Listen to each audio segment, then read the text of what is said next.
相続という単語を皆さんご存知であるはずです。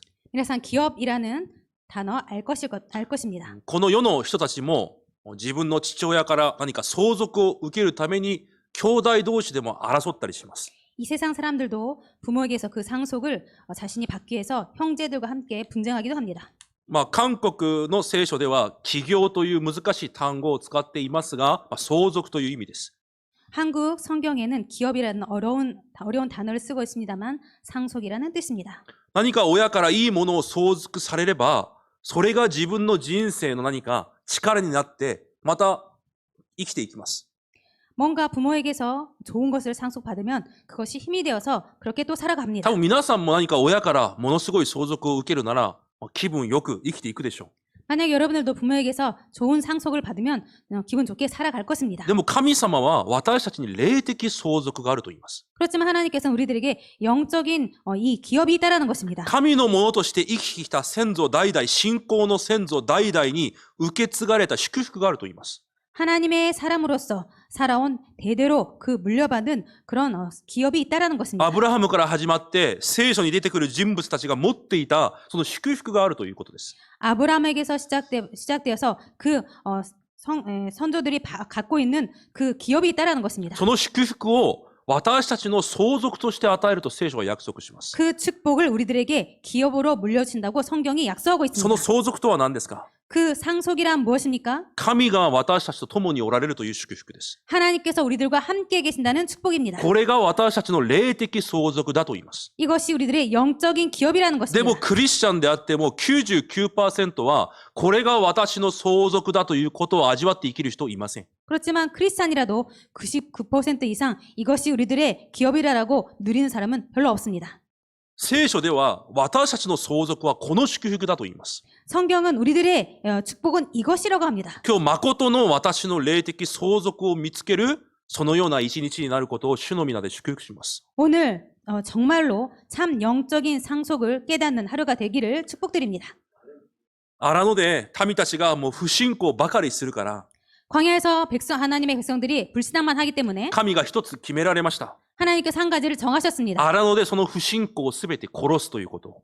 광야에서 그 불신앙 모두 죽인다는 것. それが荒野40年の目的です。 이것이 광야 40년의 목적입니다. だから荒野は何をするところですか？ 그렇기 때문에 광야는 무엇을 하는 것입니까? 私の不信仰、 나의 불신앙, 福音じゃないものがすべて死ぬ時刻表なんです。 복음이 아닌 모든 것이 죽는 시간표입니다. そして先週アロンの杖にだけ花が咲き実が実りました。 그리고 지난주처럼 주님 말씀드린 것처럼 아론의 지팡이에만 싹이 나고 꽃이 피었습니다. それはアロンについていけという意味じゃなくて、 이것은 아론을 따라가라는 뜻이 아니고요. アロンが担当している礼拝と御言葉。 아론이 담당하고 있는 예배와 말씀, それだけが唯一の方法だということを教えられます。 이것만이 유일한 방법이라는 것을 말씀하시고 계십니다. どんな状況が来ても 어떤 상황이 올지라도 信仰を持って捧げる礼拝だけが 믿음을 가지고 드린 예배만이 すべてを回復できる答えだと言われます。 모든 것을 회복하는 해답이라고 말씀하시는 것입니다. そして今日その礼拝を担当している 그리고 오늘 그 예배를 담당하고 있는 祭司たちと 제사장들과 またレビ部族たちに 그리고 레위 지파들에게 もう一度彼らの暮らしがどのような暮らしなのかを言われます。 그들의 삶이 어떤 삶인가라는 것을 말씀하시고 계십니다. なぜ 왜입니까? 彼らが自分の暮らしが何であるのかを知ってこそ 그들이 자신들의 삶이 어떤 삶인지를 알아야만 正しい礼拝が回復されて 바른 예배가 회복되고 すべての民に二度と神の御怒りがないようになると今日約束します。 하나님의 자녀 백성들에게 두 번 더 이상 그 하나님의 분노가 임하지 않는다는 것을 말씀하시기 皆さ 위해서입니다. んの家庭や皆さんの現場にこれ以上災い呪いがない方法 여러분들의 가정과 여러분들의 현장에 더 이상 재앙 저주가 없는 방법, 正しい信仰を持った礼拝を回復することです。 바른 믿음을 가진 예배를 회복하는 そのため 것입니다. に最も重要なのが今日祭司の職分です。 그것을 위해서 가장 중요한 것이 오늘 말씀의 제사장의 직분인 것입니다. じゃあ今日先にこの18章の内容から簡単に説明をします。 그렇다면 먼저 오늘 이 민수기 18장의 내용을 간단하게 설명드리겠습니다. 1節から7節までには 1절부터 7절까지는요. 祭司とレビ部族たちの職分について説明をします。 제사장들과 레위 지파들의 직분에 대해서 설명이 나옵니다. 簡単に言うと、 간단하게 말씀드리면요. 罪を代わりに負うということです。 죄를 함께 담당한다는 것입니다. そして、幕屋のすべての働きと職務を負うということです。 그리고 성막의 모든 일과 직무를 담당하는 것입니다. このように幕屋での礼拝が、 이렇게 성막에서의 예배가 神が願われる契約にぴったり合った礼拝になるときに、 하나님께서 원하시는 그 언약에 하나님께 딱 맞는 그 피 언약이 될 때에 今日イスラエルの子らに再び私の激しい怒りが下ることはないと約束されます。 그때 여호와의 진노가 다시는 이스라엘 자손에게 미치지 아니하리라라고 약속하시고 계십니다. そのために祭司とレビ人は礼拝と教会の管理だけ集中をします。 그것을 위해서 제사장들과 레위 지파들은 이 교회와 그 예배에만 집중하게 됩니다. なぜ？ 왜입니까? それがイスラエルの民が生かされる道だからです。 이것만이 이스라엘 백성들이 살 길이기 これだ 때문입니다. けが後代たちが生かされる方法だからです。 이것만이 후대들이 살 길이기 때문입니다. 私が何か仕事を熱心にして 내가 뭔가 일을 열심히 해서 家庭をちゃんと守れば 가정을 잘 지킨다면 私の人生が 내 인생이 私の家庭が 내 가정이 私の後代が良くなるんじゃなくて 내 후대가 잘 되는 것이 아니라 正しい礼拝が回復されて 바른 예배가 회복되고 契約を握った教会が建てられるときに 언약을 붙잡은 교회가 세워질 때 私の人生と 내 인생과 私の家庭と 내 가정과 私の後代が 내 후대가 神様の本当の祝福を受けられるようになるんです。 하나님의 참 축복을 받을 수 있게 됩니다. だから教会と礼拝に集中しなければいけないレビ人と祭司。 그렇기 때문에 교회와 예배에 집중할 수밖에 없는 제사장들과 레위 今日彼 지파입니다. らが受けるべき報酬について8節から24節に説明しています。 그리고 그들이 받을 보수에 대해서 8절부터 24절까지 나와 있습니다. じゃあ彼らは礼拝と教会にだけ集中をするから 그들은 교회와 예배에만 집중하기 때문에 仕事ができないんです。 일을 할 수 じゃ 없습니다. あ何をもって生活をするのか。 그러면 무엇을 가지고 삶을 생활합니까? 民たちが生贄を捧げに持ってきます。 백성들이 제사를 드리려고 피제사를 드리려고 제물을 가지고 옵니다. そこで神に捧げる内臓やいろいろな焼くものを取り除きます。 그래서 하나님께 드리기 위해서 내장이나 이런 부분을 불태울 부분을 빼냅니다. それを焼いて神に生贄として捧げます。 그런 것들을 빼내서 태워서 하나님께 제물로 そ 드립니다. して焼いていない残りの肉を祭司に与えます。 그리고 불태우지 않은 나머지 고기를 제사장들이 드립니다. また、民たちの一番最初に刈り取った実、 그리고 백성들의 가장 처음 수확한 곡물, そして一番最初に生まれたすべての家畜、 그리고 가장 처음 태어난 모든 가축, それをすべて祭司のところに持っていき、祭司はそれを持って生活しながら礼拝に集中させます。 그런 것들을 제사장들에게 가지고 와서 드려서 그것을 가지고 삶을 살아가면서 예배에만 집중하게 됩니다. そして民たちが捧げる10分の1。 그리고 백성들이 드린 11조, これらをもって祭司たちが生活するように神が決められたんです。 이런 것들을 가지고 살 수 있도록 제사장들이 살 수 있도록 하나님께서 정하신 だから 것입니다. 祭司とレビ部族は土地がありません。 그렇기 때문에 제사장과 레위 지파들은 땅이 だ 없습니다. から働く場所がないんです。 그것은 일할 곳이 없다라는 それは 것입니다. 礼拝にだけ集中できるように。 이것은 예배에만 집중할 수 있도록 代わりに民たちが教会に持ってくるものを持って生活するようにされました。 대신에 백성들이 가지고 온 것들로 생활을 할 수 있도록 하신 것입니다. それがイスラエルの民が一番安全に暮らせる神の公式なんです。 이것이 이스라엘 백성들이 가장 안전하게 살 수 있는 하나님의 공식인 것입니다. 神の公式です。 하나님의 공식입니다. 何がですか？ 무엇이 말입니까? このようにするのが私が一番安全に暮らせる公式なんです。 이런 식으로 하는 것이 내가 가장 안전하게 살 수 있는 하나님의 공식인 것입니다. だから今日神が本文にこのような約束をされます。 그렇기 때문에 하나님께서 오늘 본문에 이렇게 약속하시고 계십니다. 何も持っていない祭司に 아무것도 갖지 않은 彼 제사장들 らが持っている唯一の所有について説明されます。 그들이 유일하게 갖고 있는 그 분깃에 대해서 설명하시고 それが 있습니다. 今日読んだ20節です。 그것이 오늘 읽은 20절입니다. あなたは彼らの地で相続を持ってはいけない。彼らのうちに何の割り当てもの地も所有してはならない。イスラエルの子らにあって、私があなたへの割り当てであり、あなたへの譲りであると言われます。 너는 이스라엘 자손의 땅에 기업도 없겠고 그들 중에 아무 분깃도 없을 것이나 내가 이스라엘 자손 중에 내 분깃이요 내 기업이니라 라고 말씀하십니다. 神があなた、神があなたの割り当てであり、私があなたの相続だよと言われます。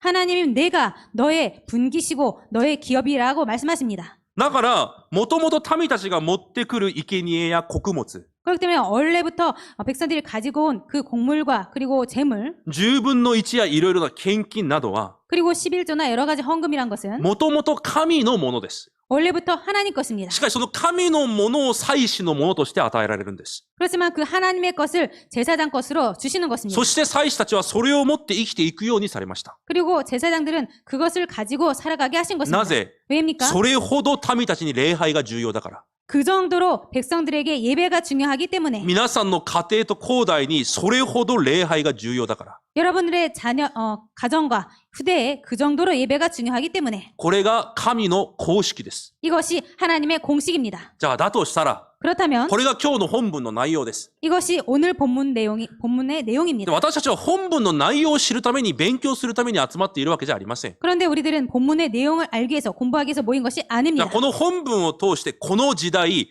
私が味わうべきものは何なのか。 그렇다면 이 본문을 통해서 이 시대 내가 누려야 할 부분은 무엇인가? 私が味わうべき祭司の職分は何なのか。それを今日見つけなければいけません。 내가 누려야 할 제사장의 직분이 무엇인지 그것을 오늘 발견해야 됩니다. ただ聖書の内容を知るためなら別に教会、礼拝来なくても大丈夫です。 그냥 성경 내용을 공부하기 위해서는 교회 예배에 안 오셔도 됩니다. 毎週重要なことは内容を知ることじゃないんです。 매주 중요한 것은 내용을 아는 것이 아닙니다. この本文を通して今私が何を握らなければいけないのかです。 이 본문을 통해서 지금 내가 무엇을 붙잡아야 되는가라는 것입니다. 一つ目です。 첫 번째입니다. 一つ目、私が味わうべき祭司の職分。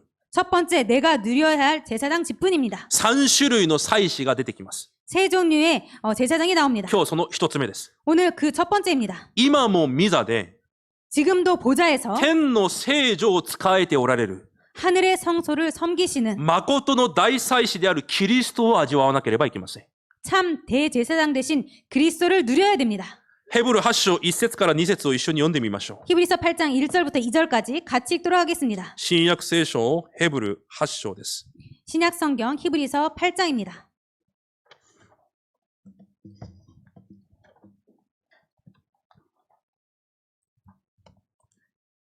1節2節を一緒に読んでみます。 1절, 2절을 함께 읽도록 하겠습니다. せーの、以上述べたことの要点はこうで、すなわち私たちの大祭司は天におられる大能者の御座の右に着座されている方であり、人間が設けたのではなく、主が設けられた真実の幕屋である聖女で仕えておられる方です。アメン。祭司は幕屋で民たちの罪を代わりに負います。祭司は 제사장은 幕屋で民たちの罪を代わりに負います。 장막에서 백성들의 죄를 대신 담당합니다. またそこから来る呪い災いを代わりに負う役割をするのが祭司です。 그리고 거기에서 오는 재앙 저주를 대신 담당하게 됩니다. 今日ヘブル8章に見ると、私たちのキリストが 오늘 히브리서 8장을 보면 우리들의 그리스도께서 誠の大祭司となられて、 참 대제사장이 되셔서 今もその働きを天国という聖女でやっておられると約束します。 지금도 보좌 우편에서 그것을 하시고 계신다고 말씀하십니다. それを忘れちゃいけないということです。 이것을 잊어서는 안 된다는 もっ 것입니다. と簡単に言います。 더 간단하게 私た 말씀드리겠습니다. ちのすべての罪を解決されて、 우리들의 모든 죄를 다 해결하시고 サタン、 사탄, 災い、 저주, 地獄、 지옥 その問題を完全に解決されました。 그 문제를 완전히 해결하셨습니다. どのようにですか？ 어떻게 말입니까? キリストが私の救い主ですよと信じるすべてのものにです。 그리스도께서 나의 구원자입니다라고 믿는 모든 자에게입니다. 彼らを救われることで完全にここから解決されたんです。 그것을 믿고 구원함으로 완전히 여기서 해방받게 됩니다. だから皆さんにはこれ以上災い、呪いなどの問題がないんです。 그렇기 때문에 더 이상 여러분들에게 저주, 재앙이 문제가 안 됩니다. 皆さんに大変なことなど起こらないんです。 여러분들에게 큰 일이라는 건 일어나지 않습니다. しょっちゅう言うでしょ 자주 말씀하시죠. う。皆さんが 여러분들께서 大変だ、大変だ。 큰일 났어, 큰일 났어. 大変なことが起こりました。 큰일이 일어났어요. まあその考え自体が間違いなんです。 그 생각부터가 틀렸습니다. 皆さんに大変なことは起こらないんです。 여러분들에게 큰일은 일어나지 않습니다. 何が起こるのか、 무엇이 일어나냐면요. 神の一番良い導きが起こるだけです。 하나님의 가장 좋은 인도만 일어납니다. キリストを味わうんです。 그리스도를 누리는 今も 것입니다. 大祭司が天の聖女でそれを行ってくださってるんです。 지금도 그리스도께서 하늘의 그 성소에서 그것을 하시고 だ 계십니다. からキリストを味わうということは、 그렇기 때문에 그리스도를 누린다는 私 것은 が受けた救いという祝福、 내가 받은 구원이라는 축복, 私が神の子供なんだという事実を本当に味わうことなんです。 내가 하나님의 자녀라는 것을 진짜로 누리는 것입니다. キリストで全てが完了したということは、 그리스도로 모든 것이 다 이루었다라는 것은 私の身分と権威を正しく知り、本当に味わうことなんです。 나의 신분과 권세를 정말로 바로 알고 정말로 누린다는 것입니다. それだけではありません。 이것뿐만이 今、 아닙니다. 大祭司が御座で何をされておられるのか。 지금 대제사장께서 보좌에서 무엇을 하시는가? 私たちに助け主聖霊を送られ、 우리들에게 보혜사 성령을 보내시고 私たちを今も助けておられるとヨハネ14章6節に約束されます。 우리를 지금도 도우시고 계신다고 요한복음 14장 16절에서 약속하시고 今、 계십니다. 大祭司が天の聖女でそれをしているんです。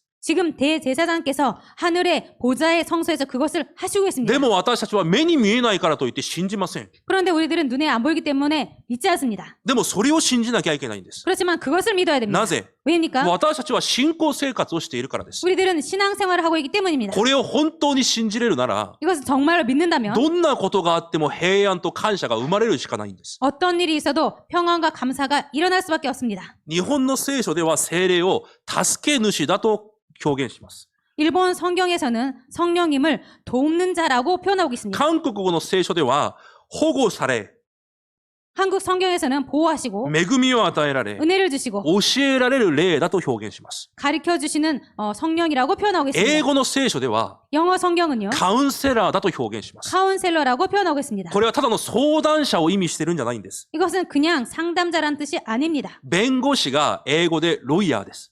변호사가 영어로 로이어입니다. しかしその弁護士が私の弁護を任されて裁判の時に発言をする時には 그렇기 때문에 나를 담당한 그 변호사가 재판에서 그 변호를 할 때요. その弁護士に対してロイヤーじゃなくてカウンセラーと呼びます。 그 변호사를 로이어가 아니라 카운셀러라고 말을 합니다. 聖書でカウンセラーと表現した意味はそこにあるんです。 성경에서 카운셀러라고 표현한 뜻은 거기에 있습니다. 例えば皆さんだけの専属弁護士がいるなら 예를 들어서 여러분만의 전속 변호사가 本当に 있다면요. 皆さんが大好きな目に見える私の専属弁護士がいるなら 정말로 여러분들께 좋아하시는 눈에 보이는 나만의 전속 변호사가 있다면 何があっても多分皆さんは安らぎを得るでしょ 무슨 일이 있어도 여러분들은 진짜로 평안함이 있을 う。 것입니다. すべてを任せれば弁護士がやるから。 다 맡기면 변호사가 해주기 때문에. でも聖書では聖霊が私たちの弁護士だと言われます。 그런데 성경은 성령님께서 나의 그 변호사라는 것입니다. 私のためにすべてをなしてくれる弁護士だとイエス様が言われてるんです。 나를 위해서 모든 것을 다 해주시는 변호사라고 예수님께서 말씀하십니다. 皆さんそれ信じれていますか？ 여러분들 이것을 믿을 수 있습니까? だからほとんどの人が信じてないんです。 그렇기 때문에 거의 모든 성도가 믿고 있지 않습니다. 頭では知ってます。 머리로는 알고 있습니다. 多分皆さんある事件の中ですごい弁護士が自分の味方になってくれればものすごい力を受けるでしょう。 아마도 여러분들은 어떤 사건에서 아주 능숙한 변호사가 여러분들을 담당하면 편하겠죠. その力、受けている力と安らぎを毎日受けていなければいけないんです。 그 받은 능력을 매일 누려야 됩니다. なぜ？ 왜입니까? キリストの聖霊が今私の弁護をなさっていると約束されているから。 그리스도의 성령님께서 나를 변화하신다고 약속하시고 계시기 目に 때문입니다. は見えないけど、 눈에는 안 完 보이지만 全に私たちを守られ、 완전히 나를 보호하시고 導かれると約束されてるんです。 인도하신다고 これ 약속하셨습니다. が信じれてこそ本当の平安というものが来るんです。 이것을 믿어야 참 평안이란 것이 오게 됩니다. 信仰生活をするんです。 그래서 신앙생활을 하는 것입니다. 力を受ける、力を受ける。 힘을 받는다. それ何？仮想の力ですか？ 그것은 뭔가 가상의 힘입니까? 違います。 아닙니다. 本当に力を受けるんです。 정말로 힘을 받는 것입니다. 皆さんに力強い人が皆さんの味方になれば力になるでしょ 여러분에게 어떤 능력자가 여러분에게 힘을 준다면 힘이 되겠죠. う。その力を今毎日キリストを通して受けていなければいけないんです。 그 힘을 그리스도를 통해서 매일 내가 갖고 누려야 됩니다. それがキリストを味わうということなんです。 이것이 그리스도를 누린다는 だからこ 것입니다. の霊的世界を全て忘れて生きていくから、 그런데 이 모든 영적 세계를 잊고 살기 때문에 問題の前で続けて不信仰と不安しか出てこないんです。 문제 앞에서 계속 불신앙과 불안밖에 안 나옵니다. だから考えを変えてください。 생각을 바꾸시기 바랍니다. 皆さんに大変なことなど起こりません。 여러분들에게 큰일이라는 것은 일어나지 않습니다. ものすごい問題、危機などありません。 아주 엄청난 위기, 문제 없습니다. すべてが神の祝福の時刻表であり、 모든 것이 하나님의 축복의 시간표이고 聖霊が私を弁護されている時刻表であり、 성령님께서 나를 변화하시는 시간표입니다. 神が私を導かれている時刻表なんです。 그리고 하나님께서 나를 인도하시는 시간표입니다. それを信じることを信仰だと言うんです。 이것을 믿는 것이 믿음이라고 하는 それの 것입니다. 信仰があってこそ本当に平安や喜びを感じれるんです。 이 믿음이 있어야지 참 평안과 감사가 있습니다. 難しい話ですか？ 어려운 말씀입니까? 気分悪いことありましたか？ 뭔가 기분 나쁜 일 있습니까? この大祭司であるキリストで私が満足できないと、 이 대제사장이신 그리스도로 내가 만족하지 結 못한다면 局創世記3章、6章、11章に向かってしまうんです、人間は。 결국 창세기 3장, 6장, 11장으로 가게 됩니다. 인간은. 今その方が私の主人となって、 지금 그분이 내 주인이 되셔서 私のために何をされているのかを信じられないから。 나를 위해서 무엇을 하시고 계신지를 믿을 수 없기 結 때문에 局創世記3章、私が主人となって、 결국 창세기 3장 내가 주인 되어서 この世の方法とお金に向かって走って行き、 이 세상의 방법으로 그리고 돈을 향해서 가게 됩니다. 11章、結局自分の成功だけに頼って走っていって結局崩れるんです。 창세기 11장 결국에 자신의 욕심을 위해서 이 세상에서 향해 달려가서 죽게 됩니다. 何週間も申し上げてます。 몇 주간이나 계속 말씀드리고 있습니다. 皆さんはキリストで十分じゃなきゃいけないんです。 여러분들은 그리스도로 충분하지 않으면 안 됩니다. 何か問題が来た時に、 뭔가 문제가 왔을 때 皆さんが戦うべき部分は 여러분들께서 싸워야 될 そ 부분은 こなんです。 이것입니다. キリストで十分であるように。 그리스도로 충분한 것. 聖霊が私の助け主であり、 성령님께서 나의 보혜사 되시고 私の弁護士であることを本当に信じて、 나의 변호사임을 정말로 믿고 その霊的事実から本当の平安を受けることができるように。 그 영적 사실에서 참 평안을 받을 수 있도록 それがキリストを味わうということなんです。 이것이 그리스도를 누린다는 じゃあ 것입니다. 今日一つ皆さんに質問してください。 그렇다면 오늘 자신에게 질문하시기 바랍니다. 私は本当にキリストを味わっている人なのか？ 나는 정말로 그리스도를 누리고 있는 사람인가? それが荒野での時刻表なんです。 이것이 광야에서의 荒 시간표입니다. 野ではそれをするんです。 광야에서는 이것을 하는 満 것입니다. 足できないようにさせる福音以外のものを全て殺す時刻表が荒野なんです。 만족할 수 없게 하는 모든 것을 죽이는 것이 광야의 시간표입니다. 簡単な話です。 간단한 말씀입니다. キリストを味わおう。 그리스도를 누린다. 大祭司であるキリストを味わおう。 대제사장이신 그리스도를 누리는 것. 二つ目です。 두 こ 번째입니다. の地上にも聖女が残されています。 이 지상에도 성소가 남겨져 それ 있습니다. が教会です。 그것이 교회입니다. その教会を仕えている教益者、牧師がいます。 그 교회를 섬기는 교역자, 목사가 있습니다. その教益者との関係を皆さんが正しく味わわなければいけません。 그 교역자, 목사의 그 관계를 여러분들께서 바르게 누려야 됩니다. それが皆さんが祝福を受けることができる神の公式です。 이것이 여러분들께서 축복을 누릴 수 있는 하나님의 공식인 것입니다. 黙示録に見ると、 요한 계시록을 보면요. すべての罪を負われたこの大祭司であるキリストが、 모든 죄를 짊어지신 대제사장이신 この 그리스도께서 最後の時代に、 말세에 片手には教会を握って、 한 손에는 교회를 붙잡고 片手には教会を仕えている牧師を握って、 한 손에는 교회를 섬기고 있는 목사님을 붙잡고 皆さんのために働かれると約束されています。 여러분들을 위해서 일을 하신다라고 약속하시고 계십니다. だからキリストの体である教会には、 그렇기 때문에 그리스도의 몸 대신 교회는 必ずキリストの御言葉を受けて伝達する 반드시 그 말씀을 받고 전달하는 牧師がいます。 목사님이 계십니다. 生徒たちを霊的に管理する牧師を神が立てられます。 성도들을 영적으로 관리하는 그 목사님을 하나님께 세우신 で 것입니다. 皆さんが間違っちゃいけないことは、 그래서 여러분들께서 틀려서는 안 될 것은 もちろん牧師の中には足りない牧師もいます。 물론 목사들 중에는 부족한 목사도 있습니다. 私もそうです。 저도 그렇습니다. おかしい牧師います。 이상한 목사님 있습니다. 変な牧師、私もそうです。います。 예, 이상한 목사님 있습니다. 저도 그렇습니다. でもそれは神が必要に応じてこの人を立てたり崩したりされることです。 그렇지만 그런 것들은 하나님께서 필요에 따라서 세우시거나 무너뜨리십니다. その牧師の役割は神の御言葉を、キリストの御言葉を伝達することなんです。 그 목사님의 역할은 하나님의 말씀, 그리스도의 말씀을 전달하는 것입니다. 実際今韓国でも 실제로 지금 한국에서도 大きな教会の牧師先生たちが崩れるいろいろなお知らせを、噂を聞いています。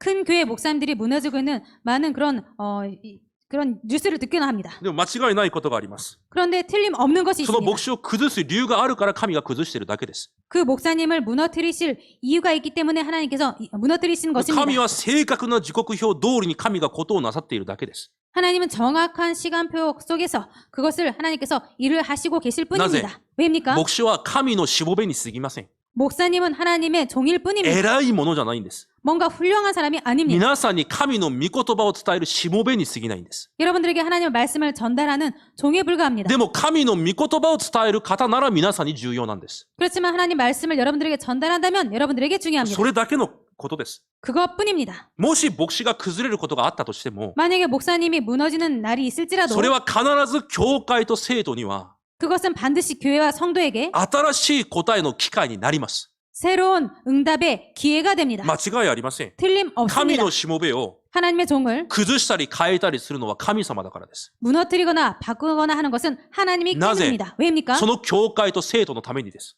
그 교회와 성도를 위해서입니다. その霊的事実が見えなきゃいけないんです。 이 영적인 사실이 보여야 됩니다. このような牧師との関係が見えないから、 이러한 목사님과의 관계가 보이지 않기 し 때문에 もべに過ぎない牧師がああだこうだ悪口言ったり、 종에 불과한 목사님에 대해서 이렇다 저렇다 욕을 하고 教会に対して悪口を言ったり、 교회에 대해서 욕을 하고 結局教会の中で争ったり、 결국 교회 안에서 분쟁하고 教会が分かれて崩れるしかないんです。 교회가 나눠지고 그리고 무너지게 됩니다. 皆さんにお願いします。 여러분들에게 부탁드립니다. 教会を崩すこと絶対しないでください。 교회를 무너뜨리는 것 절대로 하지 마시기 바랍니다.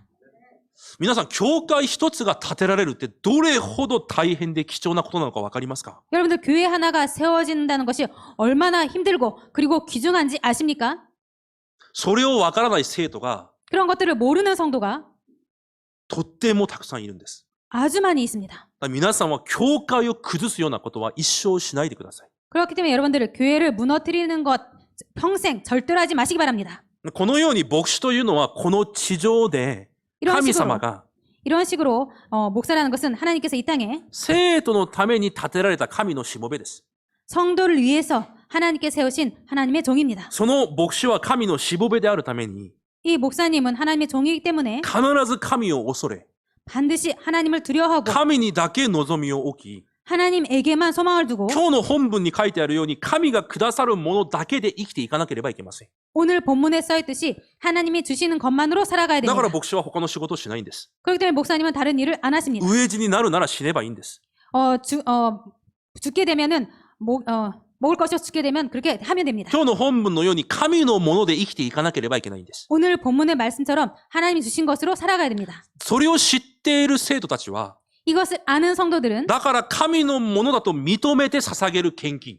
그렇기 때문에 하나님의 것이라고 인정하고 드리는 헌금, 神のものだと認めて捧げる10分の1。 하나님의 것이라고 인정하고 드리는 11조. そのような神のものを持って牧師が生活をしているようになるんです。 이런 식으로 하나님의 것을 가지고 목사님이 생활하게 됩니다. それによって教会が建てられていくんです。 그것으로 교회가 세워지게 됩니다. これが神の公式です。 이것이 하나님의 공식입니다. じゃあこれはどういうことなのか。 그럼 이것이 무엇을 말합니까? 生徒たちにとって 성도들에게 있어서 10分の1献金と 11조와 その他の献金というものは 그 나머지 헌금이란 것은 宗教生活ではなく 종교 생활이 아니고 神様、主人である神様との関係だということです。 주인이신 하나님과의 관계라는 것입니다. だからマタイ23章23節に見ると 그렇기 때문에 마태복음 23장 23절을 보면요. 信仰を持った10分の1献金をしなければいけないとイエス様も言われます。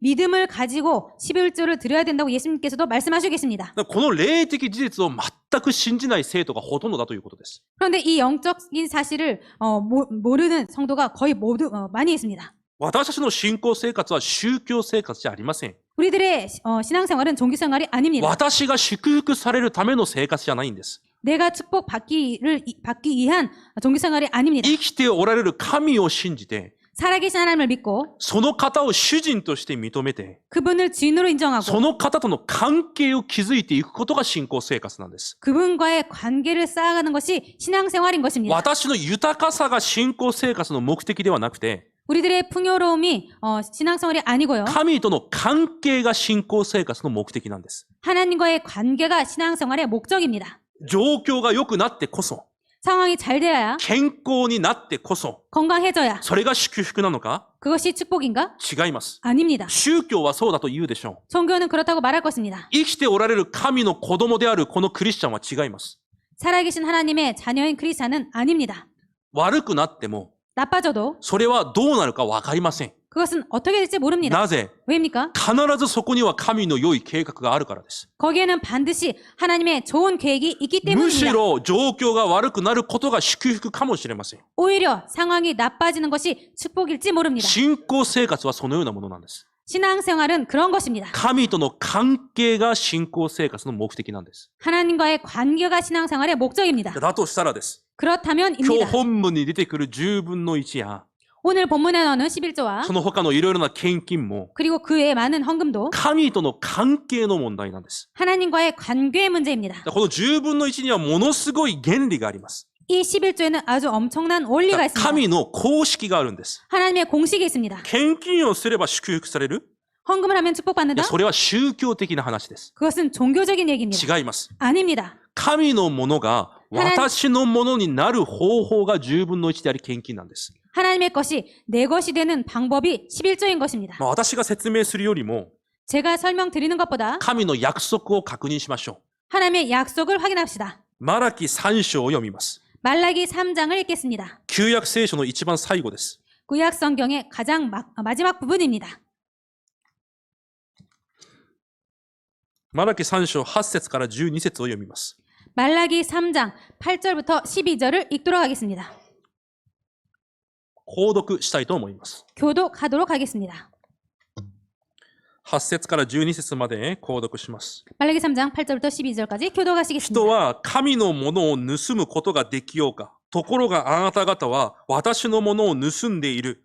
しかもあなた方は言う。どのようにして私たちはあなたのものを盗んでいたでしょうか。それは10分の1と奉納物によってである。 너희 곧 온 나라가 나의 것을 도둑질하였으므로 너희가 저주를 받았느니라. 10分の1をことごとく宝物蔵に携えてきて、私の家の食物とせよ。こうして私を試してみよう。万軍の主は仰せられる。私があなた方のために天の窓を開き、溢れるばかりの祝福をあなた方に注ぐかどうかを試してみよう。 만군의 여호와가 이르노라. 내가 너희를 위하여 메뚜기를 금하여 너희 토지 소산을 먹어 없애지 못하게 하며 너희 밭의 포도나무 열매가 기한 전에 떨어지지 않게 하리니. 12節ともに読みます。すべての国民はあなた方を幸せ者というようになる。あなた方が喜びの地となるからだと万軍の主は仰せられる。アメン。これが神の公式なんです。 이것이 하나님의 공식인 것입니다. これを信じるかどうかは皆さんにかかってます。 이것을 믿느냐 믿지 않느냐는 여러분들에게 달려 있습니다. 信じる者は信仰の献金と10分の1をするんです。 그래서 믿는 자는 11조와 헌금을 드리게 됩니다. それをしない者を神が泥棒だと言われます。 이것을 하지 않는 자를 하나님께서 도둑질이라고 하셨습니다. もう一箇所だけ読みます。 한 군데 더 읽도록 하겠습니다. 新約聖書第2コリントです。 신약 성경 고린도 후서입니다. 9節、 9장 6節から8節を購読します。 6절부터 8절까지 교독하시도록 하겠습니다. 9章6節から8節です。 고린도후서 9장 6절부터 7절까지입니다. 購読します。 교독하시겠습니다. 私はこう考えます。少しだけまくものは少しだけ刈り取り、豊かにまくものは豊かに刈り取ります。 각각 그 마음에 정한 대로 할 것이요 인색함으로나 억지로 하지 말지니 하나님은 즐겨내는 자를 사랑하시느니라. 8節ともに読みます。神はあなた方を常にすべてのことに満ち足りて、すべての良い技に溢れるものとするために、あらゆる恵みを溢れるばかりに与えることができる方です。アメン。これが神の愛を受ける神の公式です。 이것이 하나님의 사랑을 받는 하나님의 사랑의 공식입니다. 皆さん神様から恵みを、すべてのことに恵みを受けたいと思っているはずです。 여러분들 모든 것에 있어서 하나님의 은혜를 받고 싶다고 생각하고 계실 것입니다. 神の恵みがすべてのことに溢れんばかりに注がれることができる神の公式がこれです。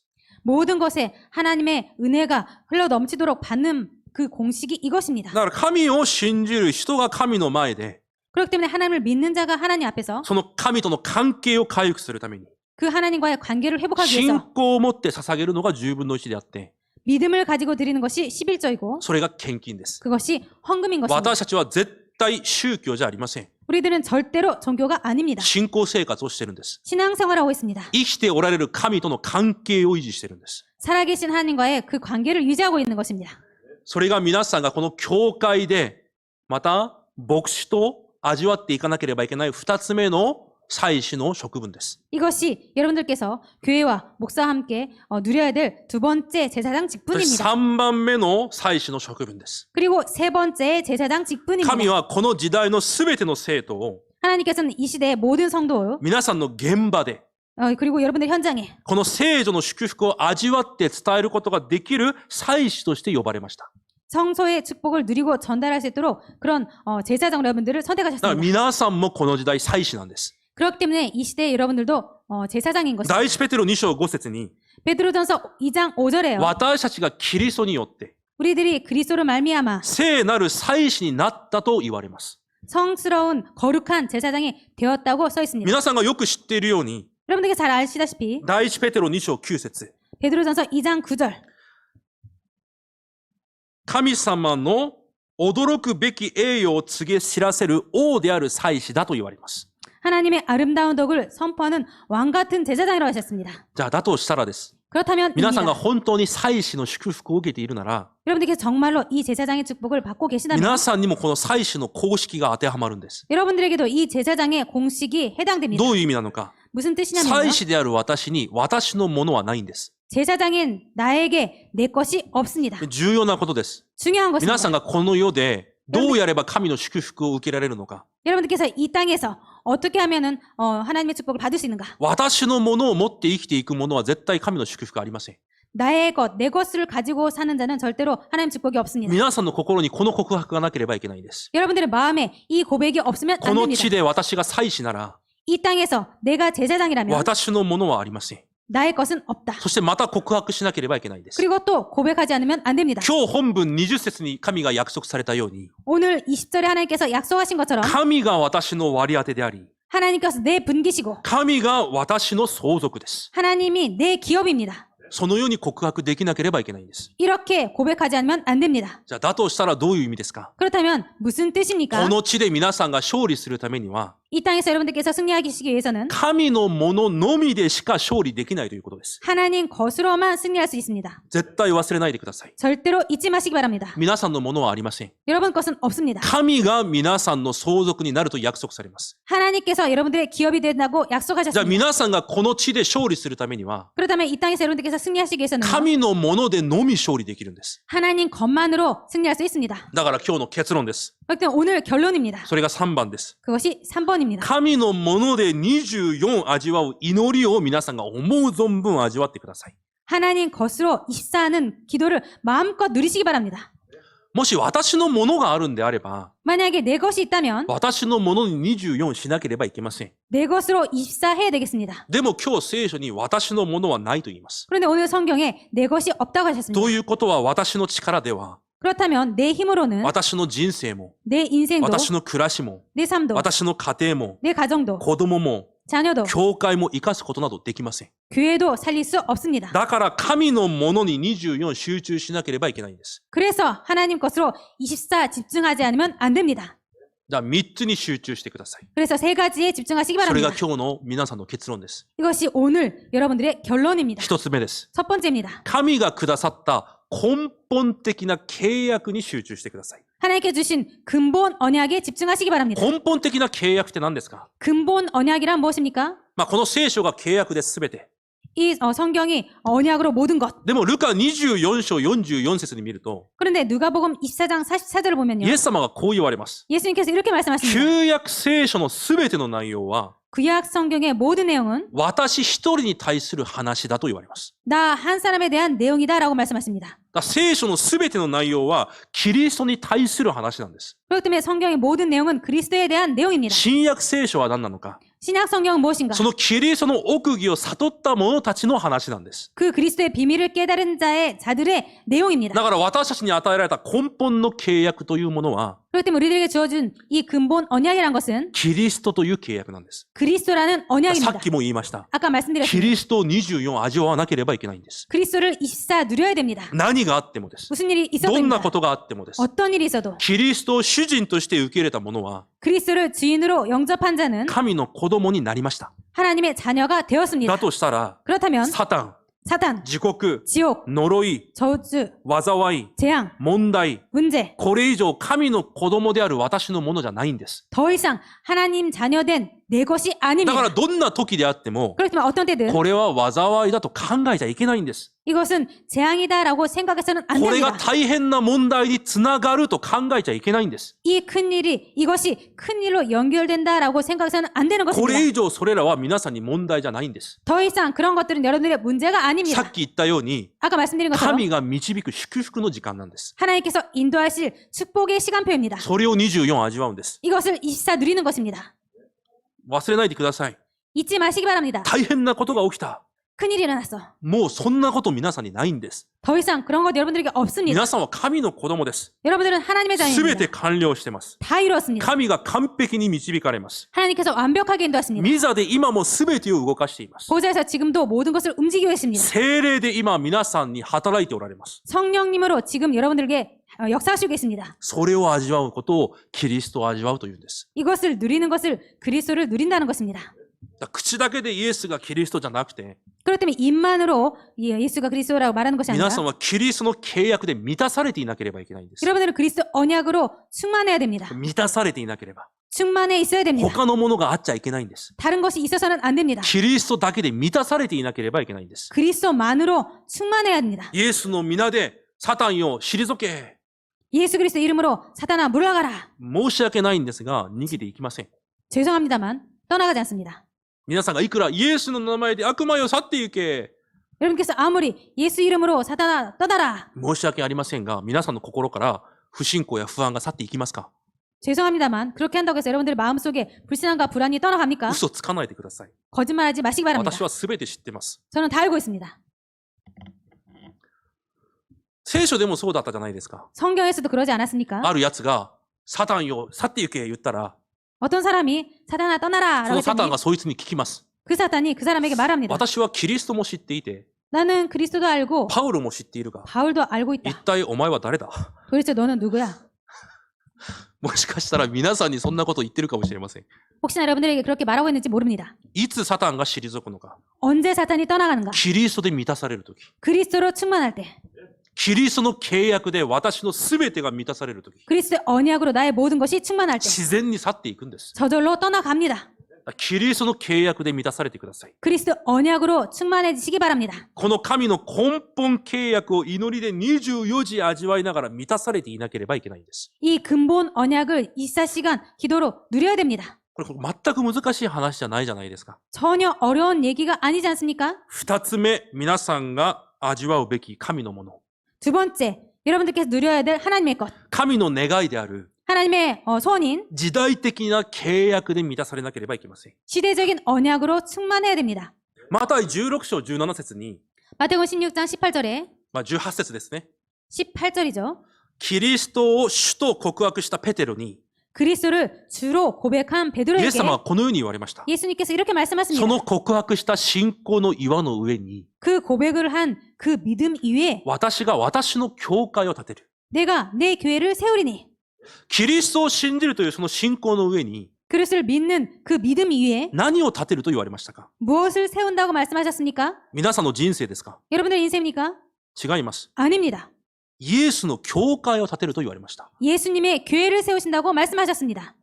キリストで満たされている私を通して、 그리스도로 충만한 나를 통해서 この時代に 이 시대에 教会運動、 교회 운동, 福音運動が起こるということが 복음 운동이라는 것이 일어난다는 것이 神の時代的な契約なんです。 하나님의 시대적인 언약인 だから 것입니다. その契約に満たされていなければいけないんです。 그렇기 때문에 이 언약으로 충만해야 됩니다. 私が今日も生きる理由は、 내가 오늘도 사는 キ 이유는 リストで満たされた私を通して、 그리스도로 충만한 나를 통해서 キリスト運動が起こることなんだ。 그리스도 운동이 일어나는 それ 것입니다. が神が願われている神の時代的な契約なんだ。 이것이 하나님께서 원하시는 하나님의 시대적인 언약이구나. マタイ16章にあなたがキリストですと告白したら、 마태복음 16장에 당신이 그리스도입니다라고 고백했을 때 イエス様が誰にも言うなと言われました。 예수님께서 누구에게도 말하지 마라고 말씀하십니다. その次の17章に、 그 다음에 17장에요. 変貌山で、 변화산에서 ただイエスだけが残った体験をしたときに、 오직 예수만 남았다라는 남음을 체험했을 때 イエス様がまた言われました。 예수님께서 또 말씀하십니다. このことを誰にも言うな。 이 일을 누구에게도 말하지 말라. でも、いつまで言ってはいけないと言われたんです。 그런데 언제까지 말하지 말라고 말씀하십니까? いつまでですか？ 언제까지입니까? イエスが復活される時まで言うなと言われました。 예수님께서 부활하기 전까지 말하지 말라고 どういう意味 하십니다. だかわかりますか？ 무슨 뜻인지 아십니까? 本当に復活を体験し、 정말로 부활을 체험하고 本当にイエスがキリストなんだという信仰で満たされ、 정말로 예수가 그리스도이라는 그 믿음으로 キ 충만할 リストの 때 契約が本当に自分にタダになる時まで言ってはいけないと言われたんです。 그 그리스도의 언약으로 오직 될 때까지 말하지 말라라는 것입니다. なぜ私たちが伝道が成り立たないんですか？ 왜 우리들에게 전도가 이루어지지 않고 있습니까? 他の答えはありません。 다른 답은 キ 없습니다. リストの福音で満たされていないからです。 그리스도의 복음으로 충만해 있지 않기 ただ知 때문입니다. っているだけだからです。 그냥 알고 있기만 하고 있기 だから 때문입니다. 伝道が起こらないんです。 그렇기 때문에 전도가 일어나지 い 않는 つ世 것입니다. 界福音化が始まるのか。 언제 세계 복음화가 일어나는가? 復活を見て、 부활을 보고 本当にイエスがキリストなんだ。 아 정말로 예수가 그리스도구나. そこに命を捧げても大丈夫なんだ。 거기에 생명을 들여도 괜찮구나. それくらいキリストの契約で満たされたとき、 이 정도로 그리스도의 언약으로 충만할 때 その時から使徒の働きが始まったんです。 그때부터 사도행전의 그 역사가 시작되는 것입니다. ああ、本当に私にはキリストの福音しかないんだ。 아 나에게는 정말로 그리스도의 복음뿐이구나. それが皆さんにまずならなければいけないんです。 이것이 먼저 여러분들에게 있어야 됩니다. 本当にこの教会が復興し、 정말로 이 교회가 부활하고 また福音化運動が起こるためには、 정말 이 교회가 부흥하고 복음화 운동이 일어나기 위해서는 皆さんに何か経済的な答えが必要なんじゃないんです。 여러분들에게 뭔가 경제적인 것이 필요한 것이 아닙니다. 私の職場が何かうまくいかなければ、 내 직장에 뭔가 잘 돼야 本当に申し訳ないんですが、その考え自体が間違いなんです。 정말로 죄송합니다. 그 생각부터가 틀렸습니다. 皆さんに必要な答えは、 여러분들에게 필요한 답은 経済の答えじゃなくて、 경제 응답이 아니라 皆さんの現場で福音運動が起こることなんです。 여러분의 현장에 복음 운동이 일어난 것입니다. 皆さんに必要な答えは、 여러분의 필요한 응답은 ものすごいお金を稼ぐ方法を見つけることじゃなくて、 엄청난 돈을 버는 그 방법을 발견하는 것이 キリ 아니라 ストで満たされることなんです。 그리스도로 충만한 것입니다. その私を通して、 그 나를 통해서 現場で伝道運動が起こることなんです。 현장에서 전도 운동이 일어나는 것입니다. その心で満たされていなければいけないんです。 그 마음으로 충만해야 되겠습니다.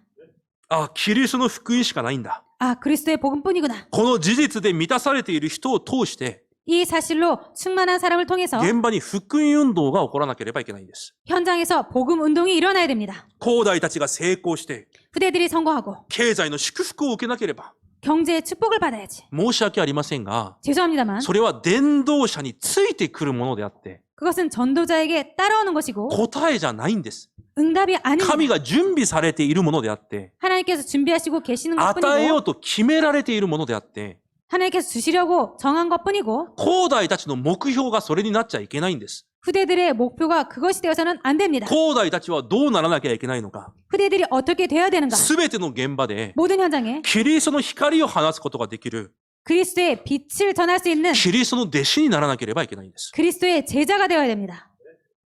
その心の方が強くなければいけないんです。 그 마음이 더 강해져야 됩니다. なんとか成功させて経済の祝福。 어떻게 되든 성공시켜서 경제의 い 축복을 や、それが大きいんであれば、それもう間違いなんです。 그것이 크다면 그것이 이미 틀린 것입니다. 神が与えられた根本の契約であるキリストの契約が、 하나님께 주신 근본의 언약인 이 그리스도의 언약이 この時代に福音運動になるように、 이 시대에 복음 운동이 되고 その使命を私たちが果たさなければいけないんです。 그 사명을 우리들이 다해야 되겠습니다. ノア時代にキリストという契約が、 노아 시대에 그리스도라는 그리스도의 이 언약이 箱舟運動として現れたように、 방주 운동으로 나타난 것처럼 荒野でキリストの契約が幕屋運動として現れたように、 광야 시대에 이 그리스도의 언약이 성막 운동으로 나타난 것처럼 神殿運動として現れたように、 성전 운동으로 나타난 것처럼 初代教会に聖霊の力が望まれ、 초대교회에 성령의 능력이 임하인 것처럼 福音じゃなくて福音運動が起きたように、 복음이 아니라 복음 운동이 일어난 것처럼 今私たちの時代にも、 지금 우리 시대에도 私の現場にも、 우리 현장에도 このキリストの契約が福音運動として現れなければいけないんです。 이 그리스도의 언약이 복음 운동으로 나타나야 됩니다. お願いします。 부탁드리겠습니다. この祈りの課題で満たされてください。 이 기도 제목으로 충만하시기 바랍니다. この神の願いで満たされてください。 이 하나님의 소원으로 충만하시기 바랍니다. 私にキリストで満たされ、私が。 내가 그리스도로 충만해서 私を通してキリストの運動が始まるように。 나를 통해서 그리스도 운동이 일어나도록 一人でも私を通してキリストの福音を悟ることができるように。 한 사람이라도 그리스도의 복음으로 충만할 수 있도록 この教会に 이 교회에 祈りの庭、 기도의 뜰, 子供たちの庭、 아이들의 뜰, 異邦人の庭が回復され、 이방인의 뜰이 この 회복되어서 教会を通して日本にキリストの運動が始まるように。 이 교회를 통해서 일본에 그리스도의 운동이 일어나도록 そこに用いられる私の暮らしとなるように。 그것에 쓰임받는 내 삶이 되도록 この祈りで皆さんが満たされていなければいけないんです。 이 기도로 여러분들께서 충만해져야 되겠습니다. これがこの地で神のもので勝利するという意味です。 이것이 이 시대에 하나님의 것으로 승리한다는 뜻입니다. そして最後に3番目です。 그리고 마지막 세 번째입니다. 今日の私の契約を見つけてください。 오늘의 나의 언약을 발견하시기 바랍니다. どういう意味ですか？ 무슨 뜻입니까? 今日起こるすべてのことに対して 오늘 일어나는 모든 것에 대해서 神のメッセージを見つけるんです。 하나님의 메시지를 찾는 것입니다. 皆さんに何が起きたとしても 여러분들에게 어떤 일이 일어나도 それを通して私に語ろうとしている神のメッセージを見つけるんです。 그것을 통해서 나에게 하나님께서 말씀하시고자 하는 메시지를 발견하시기 このよう 바랍니다. な事件を起こされた 이러한 사건을 일으키신 神の理由を見つけるんです。 하나님의 이유를 찾는 것입니다. どんなことであってもです。 어떤 일이든 말입니다. それが今日の私の契約です。 이것이 오늘의 나의 언약입니다. 私のすべての出来事、 나의 모든 사건, 事件、 그리고 일, 出会い 만남, に対して神の理由を見つける。 그런 것에 대해서 하나님의 이유를 발견하는 神 것입니다. のメッセージを見つける。 하나님의 메시지를 찾는 것입니다. なぜ皆さんが大変だと思うのかわかりますか？ 왜 여러분들께서 큰일 났다라고 생각하시는지 아십니까? なぜ皆さんが今私は辛いと思っているかわかりますか？ 왜 여러분들께서 지금 나는 힘들다라고 느끼는지 아십니까? 状況が辛いからじゃないんです。 상황이 힘들어서가 아닙니다. そこで神の理由を見つけられていないから辛いんです。 거기에서 하나님의 이유를 발견하지 못하고 있기 때문에 힘든 そ 것입니다. の状況の中から神のメッセージを見つけられていないから辛いんです。 그 상황에서 하나님 메시지를 못 찾고 있기 때문에 힘든 것입니다. 神のメッセージを見つけたんであれば、 하나님의 메시지를 찾았다면 ダビデのように逃亡生活も幸せです。 다윗처럼 도망 생활도 행복한 것입니다. ダニエルのように濡れ衣を着せられても幸せです。 다니엘처럼 누명을 써도 행복한 そ 것입니다. こに神の計画とメッセージがあるから。 거기에 하나님의 계획과 메시지가 있기 必 때문에 ずそれは成就されるから。 반드시 이것은 성취가 되기 때문에 皆さんはそれらを見つけられる人にならなければいけないんです。 그렇기 때문에 여러분들 이런 것들을 발견하는 사람이 되어야 되겠습니다. お金がないから、 돈이 없기 때문에 状況が変になったから、 상황이 이상해졌기 も 때문에 のすごい環境になったから、 아주 힘든 だから私 환경이기 は辛 때문에 いです。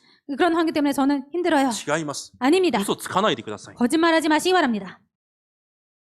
体が悪いから、 몸이 힘들기 때문에 家庭の状況が良くないから、 가정 상황이 나쁘기 때문에 私は大変です。 저는 힘듭니다. 嘘つかないでください。 거짓말하지 마시기 바랍니다. 神のメッセージないじゃないですか。 하나의 메시지 없지 않습니까? なぜそれを皆さんに与えられたかという神の計画、発見できていないじゃないですか。 왜 하나님께서 그것을 여러분들에게 주셨는지 하나님의 메시지를 발견하지 못하고 있지 않습니까? だから辛いだけなんです。 그래서 힘든 것뿐입니다. 神のメッセージを見つけられるんであれば、 하나님 메시지를 발견했다면 いくら辛い状況でも、 아무리 힘든 상황이라도 それは契約の旅程になるんです。 그것은 언약의 여정이 됩니다. その確信を持って進めるんです。 그 확신을 가지고 가는 것입니다. 一週間、チェスギ執事を置いて、深く祈りながら、 일주일 동안 최승희 지사님에 대해서 깊이 이렇게 묵상하면서요. 一つの祈りの課題を見つけて続けて祈ってます。 한 가지 기도 제목을 붙잡고 계속 기도하고 있습니다.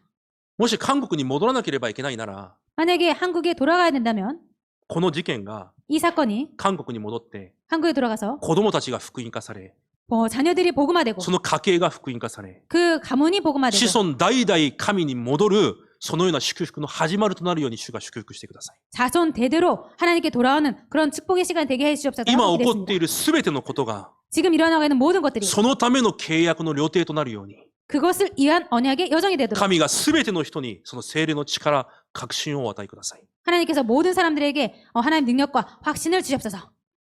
本当に祈ったならそのようなメッセージを見つけられるはずなんです。 정말로 기도했다면 그런 메시지를 발견했을 そ 것입니다. ういう祈りがないなら 그런 기도가 없다면 大変なことで終わるんです。 큰일로 끝나는 것입니다. どうしようどうしようで終わるんです。 어떻게 하지로 끝나는 것입니다. 違います。 아닙니다. すべてのことには神の良い計画があります。 모든 것에는 하나님의 좋은 계획이 있습니다. そのメッセージを見つけられるなら 그 메시지를 발견한다면 すべてのことが確信を持った契約の予定になるんです。 모든 것이 확신을 가진 언약의 여정이 되는 것입니다. 神が今私に何を願われているのか。 하나님께서 지금 나에게 무엇을 원하시고 계시는가? その神のメッセージを見つけて 그 하나님 메시지를 발견하고 今それを私のものにするんです。 지금 그것을 내 것으로 삼는 それが 것입니다. 今日の私の契約です。 이것이 오늘의 나의 언약입니다.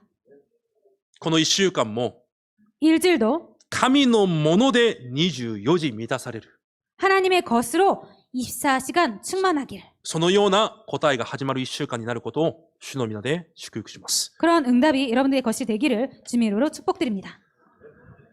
神様感謝します。 하나님 감사드립니다. 一週間も神のもので24時味わう私となれるように祝福してください。 일주일도 하나님의 것으로 24시간 누릴 수 있도록 축복하여 주옵소서. 私のもので生きていくのではなく、 내 것으로 살아가는 것이 아니라 神の契約で生きていく私となれるように祝福してください。 하나님의 언약으로 살아갈 수 있도록 축복하여 주옵소서. イエス・キリストの皆で感謝しお祈りいたします。 예수 그리스도의 이름으로 감사드리며 기도드립니다. アメン。